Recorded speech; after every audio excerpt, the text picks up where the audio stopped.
Good morning. So the first cab off the rank, um, the US Fed. Again, I'm not sure why time is, but Fed came out and they did not move rates, so there was a pause. There's a couple of things I want to go through. Certainly provided a lot of volatility. You can see here the two-year bonds. Um, excuse me. VIX. Well, it's not too worried about the future.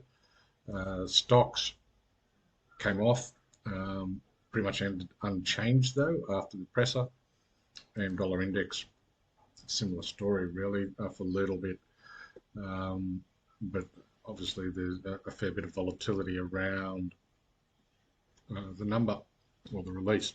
So a couple of things to go through is that they're expecting, this is the March numbers.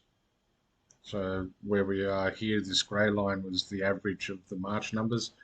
So we're looking at 5.1% by the year end. Now, a month later, 5.6.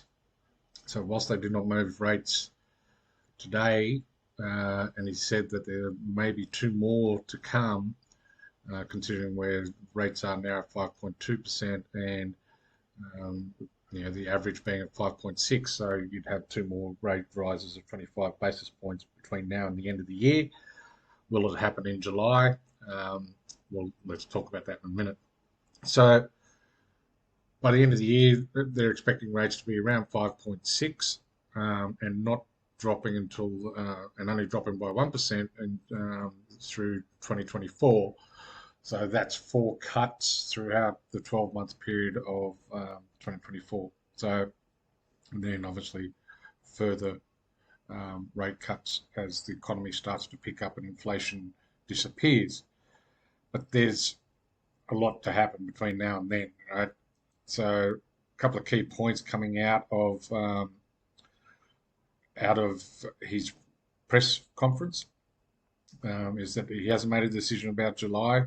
July is still live, i.e., they haven't decided definitely to raise rates in July, so it's still a live meeting.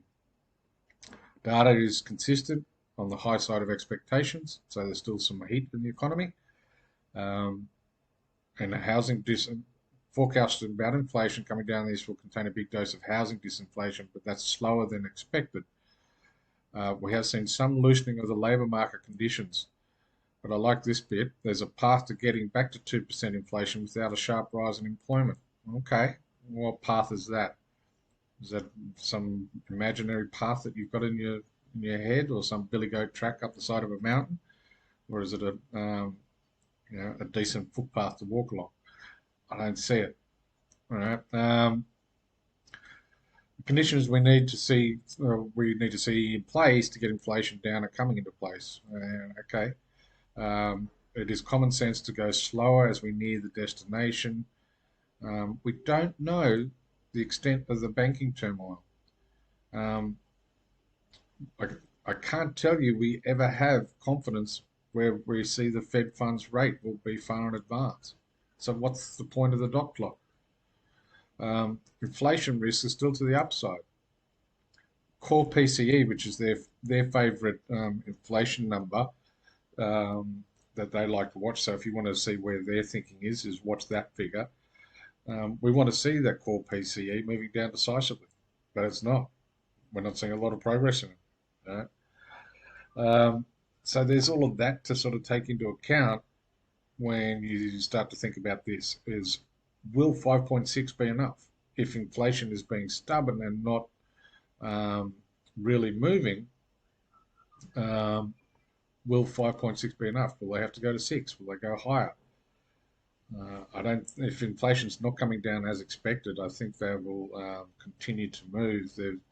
And the rise in rates isn't really slowing. Certainly not slowing jobs yet, and not slowing the economy as they expected, because data is consistent, but on the high side of expectations. So, yeah, I think we'll have more rate rises, because that's the only way they can think of to battle inflation. And here in Australia, It's key that corporate profits are driving inflation, um, and rather than taxing those corporate profits, to slow that corporate spending down and to give that money back into the Australian economy, particularly for those who are struggling, um, is not happening because the Labor government, who you would think would typically support the smaller guy, are in business with big government, in business with Santos, in business with the oil companies and the gas companies.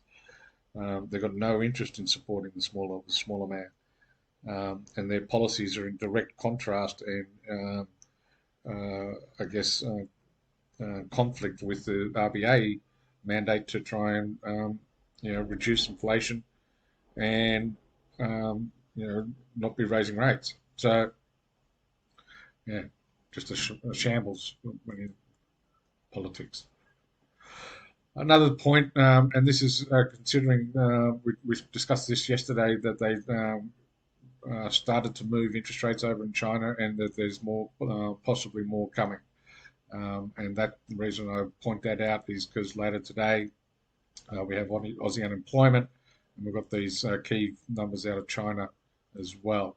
So just be mindful of that. But the rate rise, um, rate cuts in China would spur commodities, and did do so yesterday when they announced that. So keep an eye on that because that should support the Aussie dollar.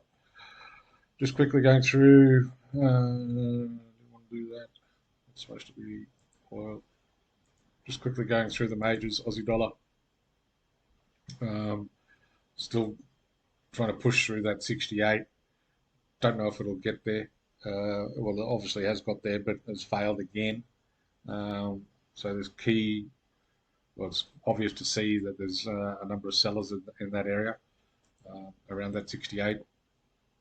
Will it get through it? Well, if the number from China today is poor, then expect more stimulus and therefore a stronger Aussie dollar. If the number is hot, i.e., beats expectations, then I think that's a sell for the Aussie dollar.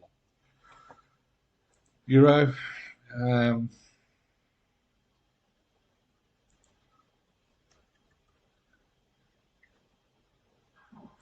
It'll all be about the US dollar. I think I think the US market's misreading the situation, but that looks bullish. There's this little uptrend here. Um, yeah, kind of starting to look pretty bullish. Might be getting towards the end of it with the daily, but still some more upside there for the euro. Cable made a new high, overheated.